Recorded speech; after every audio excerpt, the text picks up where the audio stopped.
wow, I can generate a lot of wealth over time through real estate investing. If I didn't take the risks that I took 10 years ago, I wouldn't have the wealth that I have today. It's definitely not a get rich quick scheme. I think house hacking is a surefire way to build wealth with very little money out of pocket. Welcome to the Deal Flow podcast. I'm Michaela, AI implementation expert and founder of ApexRev AI, where we help real estate professionals maximize their efforts using AI.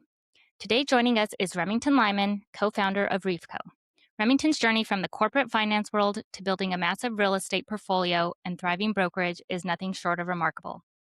Remington, thank you so much for joining us today. Thanks for having me, Michaela. Yeah. So why don't you start by sharing how you originally got into real estate? Yeah, so I'm originally from Connecticut and I got recruited to the Ohio State University for the rifle team. I majored in finance, minored in economics, and when I graduated, I got your typical finance job at JP Morgan. I really didn't like the W-2 9 to 5 job. I really wanted to be rewarded and with my work and was more entrepreneurial than working at a big corporation like JP would allow me to do. So I would go home from work and I would brainstorm different business ideas. And through that, I ended up getting into a duplex. I purchased a duplex, moved into one side, rented out the other side. We call it a house hack. And that really got me into real estate. And I continued to do that and then got laid off in 2019 from JP Morgan and had about 10 rental units at the time and really liked everything about real estate. Was trying to find more deals for my portfolio. So I figured I'd get my real estate sales license and I started the brokerage called Reafco. Awesome. Well, that's great and very impressive. Would you say that realizing pretty on at JP Morgan that the traditional 9 to 5 wasn't for you, that's what kind of sparked that first entrepreneurial mindset? Yeah, I mean, growing up, I always competed in rifle, and the more I practiced, the higher level I performed at, the more I was rewarded. So I was on the Olympic development team, traveled the world on World Cups, got a nice scholarship to a D1 school, and was always taught growing up that the harder I worked, the better I was, the more I would be rewarded. And at the end of the year, when my boss gave me a 2% raise, I just was kind of deflated at that point. I'm like, I'm a finance major. I know inflation. That's basically just the same as last year. So I just wanted more in life. And I found it with a commission based job, being a licensed agent, realized that the more I worked, the more I implemented standard operating procedures, leverage virtual assistants, and now I'm using a lot of AI, the more I could produce for my family. I love that. And go Buckeyes. Go Bucks. So, at what point did you realize that real estate could become something bigger than just, a side investment? Yeah, I think my first deal. So my roommate and I were renting a really cheap apartment. I think the total rent for a 2 bedroom, 1 bath was like $600 a month. And we were just aggressively saving up the money. And when our lease ended, we're like, hey, let's go out and buy a duplex so we can put 3% down if we move in there and we can lease up the other side. And once we got the other side leased up, we were making about 50 bucks to the good every month while living pretty much rent free. And that's when it really clicked like, wow, I can generate a lot of wealth over time through real estate investing. That's awesome. Starting that duplex with your college roommate, that's such a great story, by the way. What would you say were some of the biggest lessons you learned during those first property acquisitions? Man, we learned a lot. Definitely screen your tenants. Evictions and turnovers are very costly. Making sure you have good books and a good accountant to actually preserve your wealth is super important. Making sure that there's a good operating agreement involved. I ended up buying that partner out. And because we had our ducks in a row, it was very amicable and we're still really good friends to this day. But yeah, I mean, really just go out and take risks. I mean, if I didn't take the risks that I took 10 years ago, I wouldn't have the wealth that I have today. Yeah. Great lesson. How did you manage to scale so quickly then from that duplex into multiple 4 unit properties? I believe you mentioned before. Yeah, so I have a little over 100 doors now, residential, and then I have four commercial properties. I've got a 24,000 square foot warehouse, 10,000 square foot daycare building. I have four office buildings, small office buildings, two of which we own or occupy the brokerage at, because we have about 45 licensed real estate agents. And then I have a mixed use building with retail on bottom and apartments on top. Early on, it was a few different strategies. One was house hacking, as I mentioned before. So if you actually move into a 2 to 4 unit, you can leverage certain loan programs that will allow you to put 3, sometimes even 0% down and allow you to become a landlord right away by renting out the extra units that you're not occupying. So we quickly built 10 doors with very, very little money in the deals. I think we probably bought a total of $1 million of assets with maybe $30,000 cash out of our pockets. We spent all the renovation budgets. We would get these credit cards that would give interest free for a year. So we maxed out a bunch of credit cards using that system, then paid it after a year. And after I got laid off, I wasn't making that W 2 income, which you need to qualify for a loan to get a property. But I had a bunch of money saved up and I started leveraging the BRRRR method, where I would purchase a 4 unit cash, a cheap 4 unit that needed a bunch of renovations. And then I would get a hard money loan or bring in a business partner and give them a piece of the deal and use other people's money to renovate it. And then afterwards, I would refinance with a debt service coverage ratio loan and actually pull more money out than I actually had into the deal. So then you're recycling your money quickly. And that's early on how I really scaled pretty. That's very interesting. Was it learn as you go? Did you have mentors helping you through this process? Yeah, so I had mentors helping me. I'm a big believer of mentors. I probably have 3 to 5 mentors right now. I met my first mentor actually through cold calling property owners. He was a property owner and he's like, "Hey, I don't want to sell my house to you, but I am a real estate broker. Why don't you come get a beer with me and we can discuss?" So my mentor became my business partner, and now we probably own about 40 properties together. He's a part owner in the brokerage that I own. So yeah, leveraging your mentors is very helpful if you want to scale. Great. Was there ever a deal or moment early on that you thought, okay, this might not work out? And then also, how did you push through that? Yeah, absolutely. So one deal in particular was a 24 unit apartment building that this person that I had been networking with finally gave me a price, and it was $1.2 million. And I didn't have $1.2 million to purchase the property. I didn't even have, it was a commercial deal, 24 units. So you need 20 to 25% down to get a commercial loan. And I didn't think I would be able to get this deal, even though there's a lot of value. It was in a prime location. It's right on one of our major parks here in Columbus. And how I persevered through that was I actually leveraged a strategy called a 1031 exchange. So I took a few of my properties, smaller properties, I think it was a duplex and 2 4 units. I sold them and then I 1031 those proceeds into the commercial deal. So not only did that free up capital that I had into those 3 deals, but it also allowed me to defer my gain. So if you do a 1031 exchange and maybe you have, say, $200,000 of capital gains, typically you would have to, depending on your tax bracket and how long you've held the asset, let's say I'd have to pay 30% on those capital gains. So I would have to write a check to the IRS for $60,000. If you 1031 exchange that and push it into the next deal, that gain gets deferred and you don't have to realize that gain until you sell the property that you just exchanged into. So that's a deal I wasn't sure would work out. And through the tax code, it helped me actually preserve some wealth. So glad that that one was able to go through. So a lot of people want, financial freedom through real estate, but I think they underestimate the amount of work that it takes to get there. What do you think people most misunderstand about building a real estate business?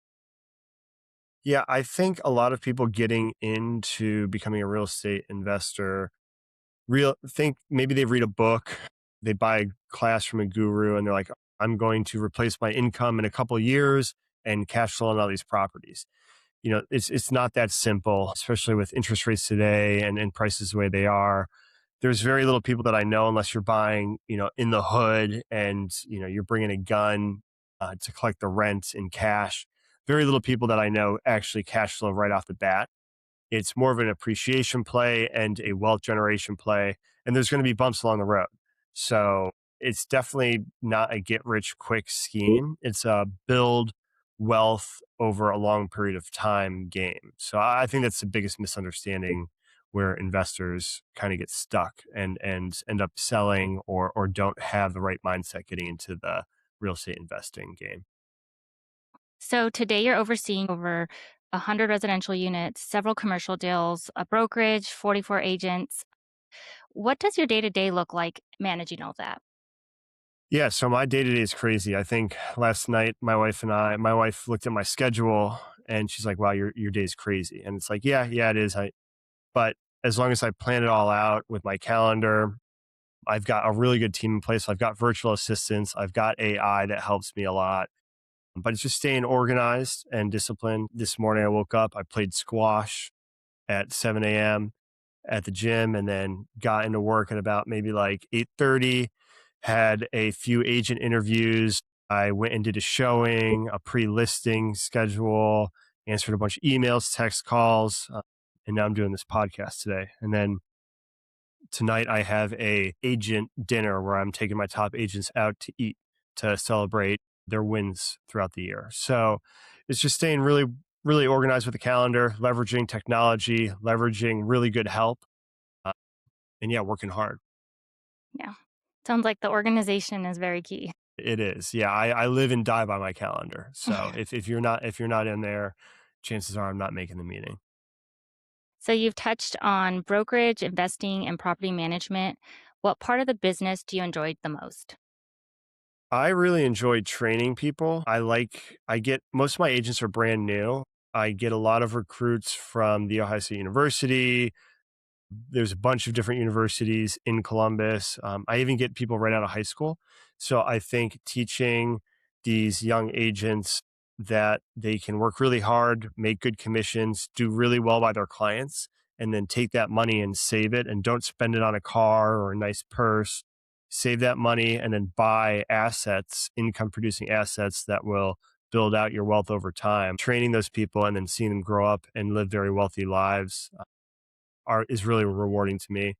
And then I am a full time agent as well. So I have a lot of clients that I work with. I like negotiating. I like the sales. I like getting wins for my clients, whether they're buying properties, selling properties, and the commission is good too. So I like getting rewarded for my hard work.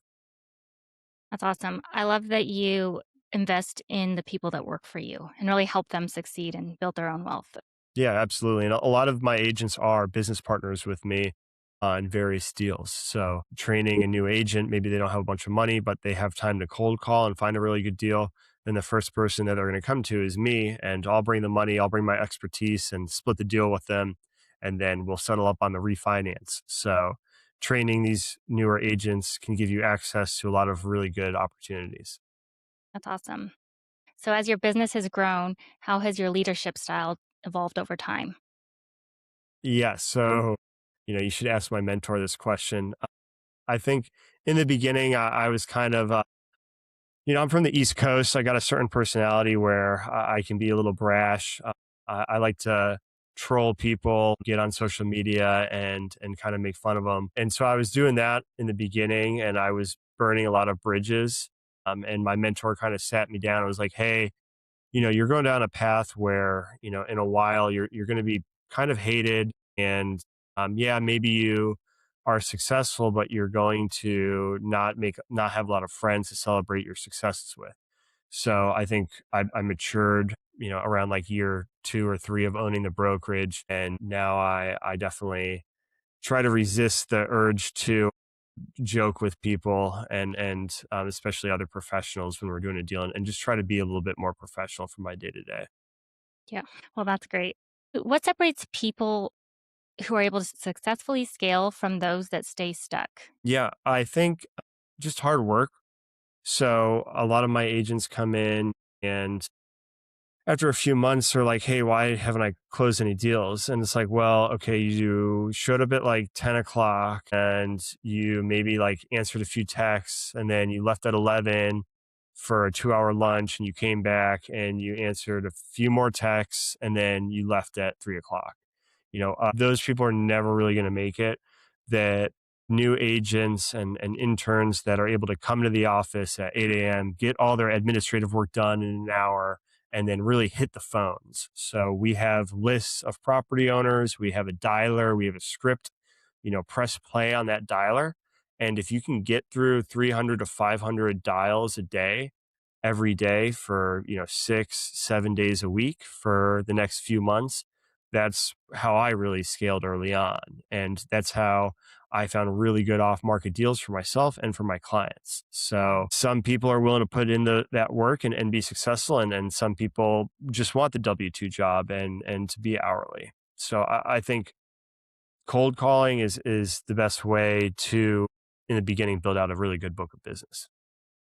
That's impressive. I had had no idea the number was that high, but it makes sense since relationships are so important in the business. Mhm. Yep, absolutely. And then following up with those leads too. So having a good CRM, customer relationship manager. I use Follow Up Boss. It's really great. It tells me when I need to follow up with my leads every day. Yesterday I did 200 calls. And those weren't cold calls. Those were warm and hot calls where my CRM said, hey, you need to call these 200 people today and present a deal to them or go on a showing with them because they're hot right now. And so I have really great systems in place that take a lot of that burden off of me instead of combing through the thousands of people in my CRM to figure out who I need to call today. Yeah, that's awesome. So, we're going to shift a little bit. The real estate industry has obviously changed a lot over the last few years. What are some of the biggest challenges you're seeing right now for either agents, investors, or buyers? Yeah, so I think regulation is huge. There's a lot going on with the market with commissions, with disclosures, a bunch of enforcement and everything on regulations and stuff. So that's hard. That's kind of somewhat out of the control on what most agents have influence over. I think one of the things that people do have influence over is technology. I feel really bad for the 50, 60-year-old agent that, went through their life having to learn how to use a cell phone, having to learn how to use email, because that's just not necessarily easy. Fortunately, I grew up doing that, but now, with AI, it's like, okay, here's a completely new technology that wasn't really around, 5 years ago and didn't really get user friendly until I think like a year ago. And if you can learn how to use AI and these new technologies that are coming out, it's going to really promote your business. So I go to a lot of training seminars. I go to a lot of classes that teach this. I have AI up right now that's answering any questions. It's like a Google search on steroids. My CRM uses AI. It's integrated where I can just click a button and it'll take all the calls, texts, and emails that I've ever sent you and will draft up the perfect follow up text or email. So yeah, just I think that's the biggest struggle for agents is adopting technology at the rate that it's coming out at. Yeah, for sure. Do you think that it's because, like you said, most agents are intimidated by it or they're just not unfamiliar with technology? Yeah, intimidated by it. I mean, unfamiliar with technology. I mean, for myself, I'm not really intimidated by technology. And I try to adopt it, but it's a pain, right? Like, and it's changing almost day by day. This new technology, like for example, I was using Chat GPT, and now I've been getting told, okay, you got to switch over to Claude. So now it's like, okay, I got to download Claude, I got to transfer all my data over to Claude, and I got to learn how to use this. So it's just when I'm making money and I'm going about my day the way I was doing it yesterday, it's really hard to stop what you're doing, pump the brakes, and learn a new technology. But you just have to have the mindset that if I do take some time to work on my business instead of in the business, that's going to pay dividends down the road. Yeah, and it is kind of a pain, like you said at the beginning, but then eventually it's helping you, saving you time, helping you be more efficient. Yep. Yeah, absolutely. I mean, I think there's like a stat out there that says over 50% of real estate agents don't use a CRM. So I don't know how they're doing it, but when I go on vacation or when I'm texting my wife or anything, I don't want to be having that mixed up with my clients in my iPhone. I have a CRM that's in my iPhone, but it's got a separate phone number, and my clients know to call that phone number. Even my friends that are like, "Hey, Remington, I'm looking to buy a house for my family. Can I use you as a realtor?" No, you're good. Even my friends who are like, "Hey, Remington, I'm looking to buy a house and I want to use you as a realtor." I'm like, "Great. Here's a new phone number. Save me as a new contact in your phone and text this number and call this number when you want to see a house or ask any questions about a house. And when you want to get a beer, you text my iPhone number." And that's really helped me scale my business. That's really helped me silo my life to where I'm not coming home and getting flustered. And then when I go on vacation, I can just give my assistant access to my work phone and they can answer any urgent questions and escalate anything that needs to be escalated to me. And I can actually enjoy my vacation. That's great. So it sounds like technology has really helped you manage and have a better work-life balance. Would you say that now compared to early on that your work-life balance is a little bit better with these systems in place? Yeah, absolutely. When I first started this business, I was pretty fortunate when I started because I didn't have a kid. Now I got a 6-month old. I didn't have a wife. I was dating the woman that I'm now married to, but you know, I didn't really have a lot of commitments. And shortly after I started, it was COVID. So really, like all I did for maybe like 600 days straight was wake up, get on my computer and start working until 7 p.m. at night, even later sometimes. The bars were closed. I couldn't go out to the bars. Everything was closed. So, I mean, I didn't have a work life balance. I just worked, which was fine because I didn't really need big social life and I didn't have kids to take care of. But yeah, now, I mean, I have plenty of time to spend with my baby. I really like the industry because if I want to take the day off to go to the pool or spend time with my family, I can do that, and I can just reschedule my showings. It's not really hurting anyone but myself. Versus when I was working at JP Morgan, it's like, okay, hey, I gotta be at the office 5 days a week, starting 8 a.m., and I can't like call up Jamie Dimon and be like, hey, bro, I don't really feel like working today. Yeah. Yeah, that's nice for sure. So, for people that are scared to use AI and technology, what kind of advice would you give them how you're still able to use it without losing that relationship aspect in your business? Yeah, I hear that a lot, especially from the older agents. And even when I was using virtual assistants before AI was out, people were like, "Oh, aren't you losing that client relationship?" It's like, okay, yeah, you can look at it like that, or you can also look at it like, hey, if my client needs to get on the phone and talk with me about like a really complicated deal or something happened in the transaction, because I use technology and AI, I'm going to be available because all of the busy work, all of the lead generation, a lot of the stuff that it used to take agents hours and hours to do is just being done for me already. And I'm able to carve out 30 minutes to talk to you about why we should stay in a contract on this deal or why we should terminate this deal or why this deal really fits their investing goals. So that would be my counter argument to I would say that technology helps me get an even deeper and better relationship with my clients. That's great. Great advice. So, looking back, what's been one of the biggest wins you're most proud of?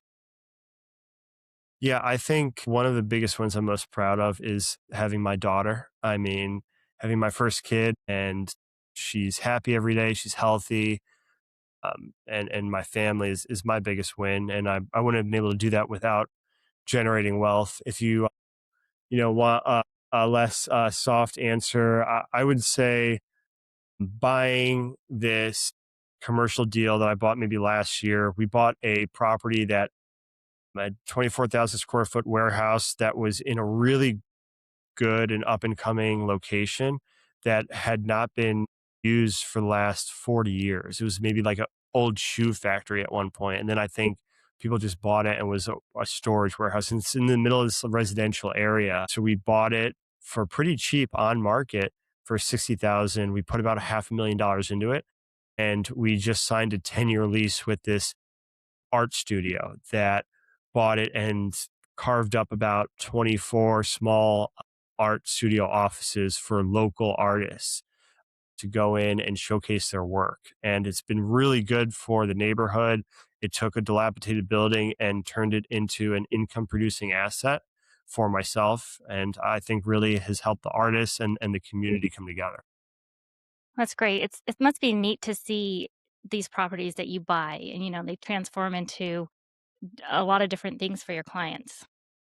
Yeah, yeah, it's really great when I can help my clients because a lot of my clients, so I'm in the Midwest, and the Midwest is super cheap real estate. So a lot of my clients are out of state investors, small out of state investors that want to diversify their portfolio. So they come to me and they're like, "Hey, Remington, can you find me a duplex for 200,000 that I can then lease up for maybe $2,400?" And they'll buy a property for 200,000. They'll renovate the property a little bit, cosmetic rehab, and then they'll place Section 8 or low income tenants in there and take a dilapidated property that wasn't being much used and place two really great families that are our most in need section of society and give them really good housing stock. So I think that's been great for our society and rewarding for my clients and I really like the commission checks that come along with it. So, given that you're constantly building and growing your business, what are you most focused on right now? Yeah, right now I'm most focused on increasing my production. So I do about 150 to 175 transactions a year. And then, so if I can increase that with more technology, with better systems, finding better deals, I'm always looking to do that and always revamping my systems and then growing my brokerage. So we're up to about 45 agents. We started in 2019, so we've been increasing pretty quickly. And not only do we have 45 agents, but I think last year we probably had around like 40, and we had about 20 agents, so about half hit their sales goal, and we call it capping out at 88,000 in gross commission income. So every year we're seeing more and more agents hit that sales goal. So yeah, just continuing to grow that brokerage as well. Good luck with that. It sounds like you're you're on your way. Thanks, Michaela. So, what excites you about the future of real estate right now? Yeah, I think one thing that excites me about the future for real estate right now are just the tax and wealth generation strategies that are coming out. So there's tax abatements that if you buy a property in a certain area, typically low income area, you can get state and federal level tax credits, and that's to incentivize investors to renovate existing housing stock and then build new housing stock and bring more units to the market, which is going to help out affordability. And it seems in general, our government and even my local government, which tends to hang one way, is pretty pro development. And people, I think, have realized that you shouldn't go after the investors or the landlords. You should really incentivize them to build more housing stock because ultimately that's what's going to help out with affordability. The more units that you bring onto the market, whether it's low income houses, middle income houses, or high income houses, that's going to increase supply, which will lower the equilibrium price of these homes to buy and to rent. That is exciting. Lots to look forward to. For someone looking to get into real estate today, what would be your number one piece of advice for them? Well, to call me, but yeah, I would say if they're looking to get into real estate investing, my biggest piece of advice would be house hacking. I think house hacking is a surefire way to build wealth with very little money out of pocket. No matter what state you live in, you can get a owner occupant loan on a duplex. If you go FHA, you can do 3.5% down. So if you buy a $500,000 duplex in your market, 3.5% of that, that's going to be maybe 20 grand. You can check my math on that. But 20 grand out of pocket, you lease out each side for $2,500 a month. The other side, $2,500 a month. You live in one side. Then after 6 months to a year, you move out, lease up that side. Hopefully, you're breaking even or cash flowing. And while tenants are paying you, you're paying down your mortgage. And then after 30 years, you have an asset that's hopefully appreciated, that's been paid, your mortgage has been paid completely by your tenants. And then you can leverage that to do more deals. So yeah, I would say house hacking is one of the strongest strategies, because if you're looking to just get in the investment game straight away and you're maybe a person who's not going to live there, that $500,000 purchase, you're going to need 100 to $150,000 to put down on that property. Which I don't know about you, but when I was 22, I didn't have that money in the bank account, but I did have 20 grand. That is so awesome. Great advice, great insights. I've loved hearing all of these tips from you. So thank you. Yeah, my Well, pleasure, Remington, Michaela. thank you so much for joining us today. For our listeners that want to learn more about you and Reafco, where can they find you online or connect with your team? Yeah, you can find me on Instagram, or you can just Google Remington Lyman. There's not a lot of Remington Lymans out there, and call, text, or email me. Sounds good. And we'll also put his information and handles on the screen and in the caption. So make sure to check those out. Well, thanks again, Remington, for sharing your journey and insights with us. And thank you to our listeners for tuning into the Deal Flow. We will see you in our next episode.